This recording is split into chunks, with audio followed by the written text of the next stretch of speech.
Hello student, आज हम लोग गॉस प्रमेय से संबंधित कुछ महत्वपूर्ण बिंदु के बारे में चर्चा करेंगे। सबसे पहला हम लोग तीन महत्वपूर्ण बिंदु को पढ़ेंगे। सबसे पहला हम लोग पढ़ेंगे क्षेत्रफल सदिश। क्षेत्रफल सदिश, इसे एरिया वेक्टर बोलते हैं। एरिया वेक्टर समझते हैं होता है क्या? क्षेत्रफल सदिश एक ऐसा सदिश है जो किसी पृष्ठ के अभिलंबवत होता है। किसी पृष्ठ के अभिलंबवत बशर्ते एक शर्त को फॉलो करता है। जैसे में चलिए मान लीजिए कि एक पृष्ठ है, एक ए पृष्ठ है, इस प्रकार के एक पृष्ठ है और इस पर एक हम अभिलंबवत सदिश ले, ये वेक्टर है।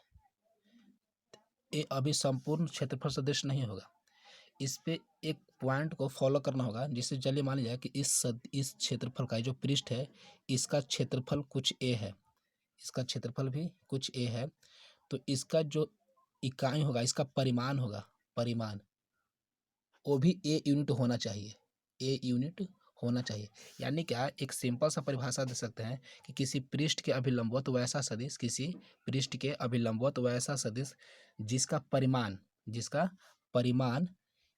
पृष्ठ के क्षेत्रफल के बराबर हो, पृष्ठ के क्षेत्रफल के बराबर हो, उसे क्षेत्रफल सदिश कहते हैं। जरूरी नहीं है कि जैसे मान लिया जाए कि एक पृष्ठ ए ले लिए, जैसे एक पृष्ठ है और इस पर एक सदिश ले लिए, एक पर एक सदिश ले लिए और कहे कि ए सदिश वेक्टर है, यानी कहने का मतलब एरिया सदिश क्षेत्रफल सदिश है, क्षेत्रफल सदिश है। तो ये जरूरी नहीं है कि ये क्षेत्रफल सदिश हो, बशर्ते इसमें एक पॉइंट को फॉलो करना चाहिए कि अगर इसका क्षेत्रफल ए है तो इस सदिश का भी जो परिमाण होना चाहिए ए होना चाहिए। यानी कि इसका परिमाण, इस सदिश का परिमाण और इस पृष्ठ का क्षेत्रफल बराबर हो तो यह क्षेत्रफल सदिश होगा। इसका परिभाषा की बात करें, परिभाषा का बात, तो परिभाषा हम लिखेंगे कि किसी पृष्ठ पर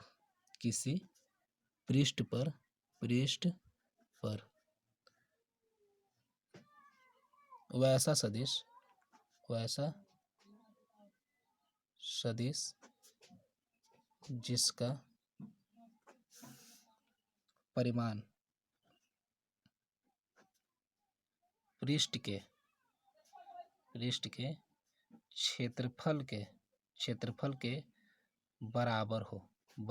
क्षेत्रफल के बराबर हो उसे क्षेत्रफल सदिश कहते हैं, क्षेत्रफल सदिश कहते हैं।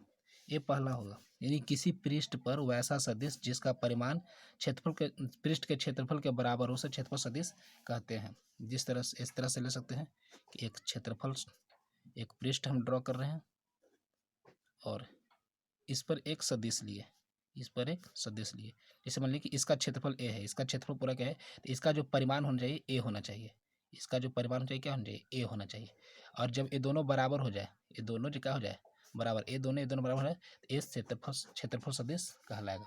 और दूसरा जो हम लोग को पढ़ना है घन कोण, सबसे इंपॉर्टेंट होता है घन कोण।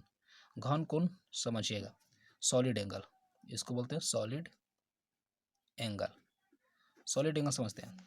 सॉलिड एंगल होता है क्या, हम लोग जो शुरू से पढ़ते हैं, जैसे 5-6 से पढ़ते आते हैं, तो उसमें एक कोण हम लोग पढ़ते हैं, कोण इसको हम लोग क्या से रिप्रेजेंट करते हैं, इसको थीटा से रिप्रेजेंट करते हैं, ऑब्वियसली इसको थीटा से रिप्रेजेंट करते हैं। जैसे मान लिया कि कोई एक जैसे बिंदु है, यहाँ पर हमारा आँख है, यहाँ पर हमारा क्या है, आँख है, और इस पर कोई एक समतल छोटा सा ले ले जिसमें सिर्फ 2D डायमेंशन का हो, तो इससे जो कोण बनेगा, यानी कि फर्स्ट छोर और लास्ट छोर दोनों को अगर मिलाते हैं तो इसको बनता है क्या जी, थीटा बनता है, इसको एंगल बनता है। यानी कि अगर हम इसे एक वृत्त से समझे, किसी थीटा को ज्ञात करना होता है, थीटा ज्ञात करना होता है, तो हम लोग वृत्त की परिभाषा से देखें तो चाप बटा त्रिज्या करते हैं, ऑलरेडी अगर इसको हम वृत्त के रूप में परिवर्तन कर दें तो ये क्या हो जाएगा, ये हमारा त्रिज्या हो जाएगा, केंद्र हो जाएगा तो त्रिज्या होगा, और ये चाप का रूप लेगा, ये क्या लेगा, चाप का रूप लेगा। तो ये चाप का रूप थीटा बराबर होता है, थीटा बराबर चाप बटा त्रिज्या, यानी त्रिज्या इसको आर से रिप्रेजेंट करते हैं, यानी कि चाप बटा त्रिज्या यानी कि आर, ये थीटा। लेकिन हम लोग को यहाँ पे कोण नहीं पढ़ना, हम लोग को घन कोण पढ़ना है। घन कोण क्या होता है, किसी समतल से, जैसे मान लीजिए कोई वृत्ताकार को समतल होगा, इस प्रकार से एक समतल हम बना लेते हैं और किसी बिंदु पर अब इससे जो कोण का जो निर्माण होगा ना, जो कोण का निर्माण होगा वही घन कोण कहलाएगा। जिस तरह से इस तरह से हम बनाते हैं, इस प्रकार से, इस प्रकार से, तो एक क्या होगा, एक घन कोण हुआ, एक घन कोण, यानी कि इसके अंदर अंदर जिस तरह से हम लोग ऊपर की ओर बढ़ते जाते हैं, जिस बिंदु से ऊपर की ओर जाते हैं, तो इसका जो परिमाण होता है बढ़ते जाता है, इसका जो कोण का मान होता है बढ़ते जाता है। अब इस प्रकार के जो बने कोण को ना घन कोण कहते हैं, घन कोण कहते हैं। इसे हम लोग ओमेगा से सूचित करते हैं, ओमेगा से सूचित करते हैं। इस घन कोण को, घन कोण को ओमेगा से सूचित करते हैं। घन कोण को क्या सूचित करते हैं, ओमेगा से। अब इसका अगर कोण का बात करें, इसका परिभाषा की बात करें, परिभाषा के, तो किसी पृष्ठ से, किसी समतल पृष्ठ, किसी समतल, समतल पृष्ठ द्वारा किसी बिंदु पर, किसी बिंदु पर बने कोण को, बने कोण को घन कोण कहते हैं, घन कोण कहते हैं, घन कोण कहते हैं। किसी समतल द्वारा किसी बिंदु पर बने कोण को घन कोण कहते हैं। इसे ओमेगा से, इसको बोलते हैं ओमेगा, ओमेगा से सूचित करते हैं, से सूचित करते हैं। इसका मात्रक बहुत बार पूछता है, घन कोण का मात्रक क्या होता है, तो घन कोण का इसका जो मात्रक होता है अष्टेरेडियन होता है, अष्टेरेडियन। ये याद रखना होगा कि इसका जो मात्रक होता है अष्टेरेडियन होता है। कुछ और इंपॉर्टेंट पॉइंट को पढ़ लेते हैं। जिस तरह से, चलिए मान लीजिए किसी कोई भी पृष्ठ हो, जो कोई पृष्ठ हो, कोई ठोस पृष्ठ हो, उस पर जितना भी घन कोण का निर्माण होता है, घन कोण, जैसे यहाँ पर हमारा आँख है, इसको चारों ओर की ओर देखेंगे तो जो पूरा घन कोण का निर्माण होता है वो तो ओमेगा होगा। और ओमेगा होगा तो इसे मैथमेटिक्स वैल्यू में 4 पाई मान होता है, ओमेगा का मान 4 पाई होता है। यानी कि हम लोग को समझना होगा जी कि घन कोण, जो घन कोण किसी भी ठोस पृष्ठ में, किसी भी ठोस, जैसे बेलन हो जाए, घन हो जाए, घनाभ हो जाए, गोला हो जाए, किसी भी सॉलिड जो पृष्ठ होगा, ठोस होगा, उसमें जो ओमेगा का मान होगा 4 पाई के बराबर होगा, 4 पाई के बराबर। इस पॉइंट को हमेशा के लिए याद रखिएगा, ये गॉस पर में बहुत ज़्यादा काम देता है। तो यानी कि हम यहाँ से समझे कुछ, समझे क्या कि किसी भी सॉलिड एंगल के लिए, सॉलिड एंगल के लिए जो मान होता है वो 4 पाई के बराबर होता है। और हम लोग तीसरा पढ़ेंगे, हम लोग तीसरा जो पढ़ने वाले हैं वो वैद्युत फ्लक्स पढ़ने वाले हैं, वैद्युत फ्लक्स, वैद्युत फ्लक्स। ये वैद्युत फ्लक्स है क्या, वैद्युत फ्लक्स है क्या, वैद्युत फ्लक्स होता है किसी विद्युत क्षेत्र में, किसी विद्युत क्षेत्र में किसी पृष्ठ के अभिलंबवत, किसी विद्युत क्षेत्र में, विद्युत क्षेत्र में पृष्ठ के अभिलंबवत, पृष्ठ के अभिलंबवत, अभिलंबवत गुजरने वाले, गुजरने वाले बल रेखा, बल रेखा की संख्या को, संख्या को वैद्युत फ्लक्स कहते हैं, वैद्युत फ्लक्स कहते हैं। यानी किसी विद्युत क्षेत्र में, किसी विद्युत क्षेत्र में किसी पृष्ठ के अभिलंबवत गुजरने वाली बल रेखा की संख्या को वैद्युत फ्लक्स कहते हैं। वैद्युत फ्लक्स इसे फाई से सूचित करते हैं, फाई से, फाई से, इसे फाई से सूचित करते हैं। हालांकि अधिकांश किताब में फाई ई लिखा हुआ था, तो इसे फाई ई से सूचित करते हैं, सूचित करते हैं। इसका जो मात्रक होता है, जो मात्रक होता है न्यूटन, न्यूटन गुने मीटर स्क्वायर प्रति कूलम। ये ध्यान रखिएगा, इसका जो मात्रक होता है न्यूटन गुने मीटर स्क्वायर प्रति कूलम, न्यूटन गुने मीटर स्क्वायर प्रति कूलम, इसका मात्रक होता है। आगे की ओर देखते हैं।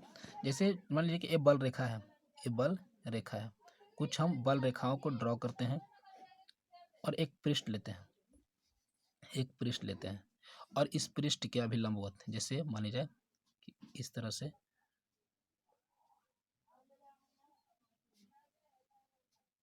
इस प्रकार से, तो इस पृष्ठ के अभिलंबवत जितने भी बल रेखा पार करेंगे, जितने भी बल रेखा पार करेंगे, इस बल रेखा की संख्या को ही वैद्युत फ्लक्स कहते हैं।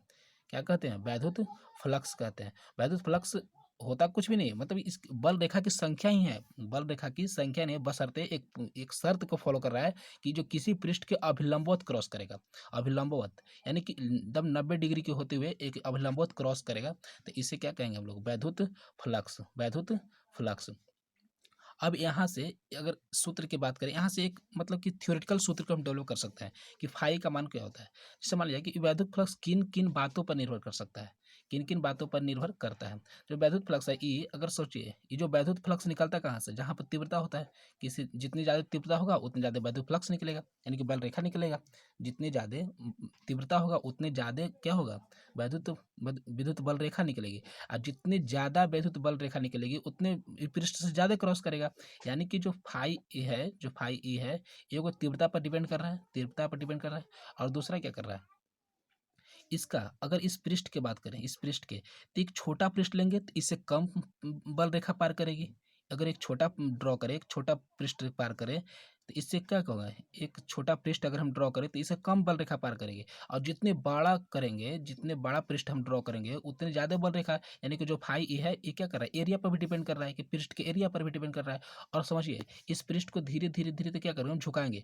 जितनी ज़्यादा झुकाएंगे उतने कम क्रॉस करेगा बल रेखा। यानी कि यहाँ से देख रहे हैं कोई चीज, अगर हम इसको इस तरह से करते हैं, अगर इस समझिए, अगर इस ये पृष्ठ है, ये हमारा पेन क्या है, पृष्ठ है, तो इसको धीरे धीरे इस तरह से घुमाते हैं हम, तो जितने धीरे धीरे नीचे की ओर जाएगा पृष्ठ कम क्रॉस करेगा इससे, और जितने ऊपर से करते जाएंगे तो इससे क्या होगा, पृष्ठ ज्यादा फॉलो करेगा। यानी कि यहाँ पर से देख रहे हैं कि जो फाई है ये क्या कर रहा है, पृष्ठ के कोण पर भी डिपेंड कर रहा है। कोण क्या होता है, तो कोण होता है कॉस थीटा। क्या होता है, कॉस थीटा। ये कॉस थीटा आता है कहाँ से, देखिए इस एरिया का ही कॉस थीटा होता है। इसको हम वियोजित करके दिखाएंगे कि किस तरह से होता है। यानी कि जो फाई ई है, जो फाई ई है वो डिपेंड कर रहा है किस पे, ई पर, ए पर और कॉस थीटा, ई ए कॉस थीटा पर। यहाँ से हम फॉर्मूला याद करेंगे, जो फाई ई हो जाता है वैद्युत फ्लक्स है, ई ए कॉस थीटा होता है, वैद्युत फ्लक्स ई ए कॉस थीटा होता है। चलिए आज इतना ही रखते हैं, आगे की क्लास में, आगे के टॉपिक में हम लोग विद्युत पर गॉस पर में पढ़ेंगे। चलिए थैंक यू।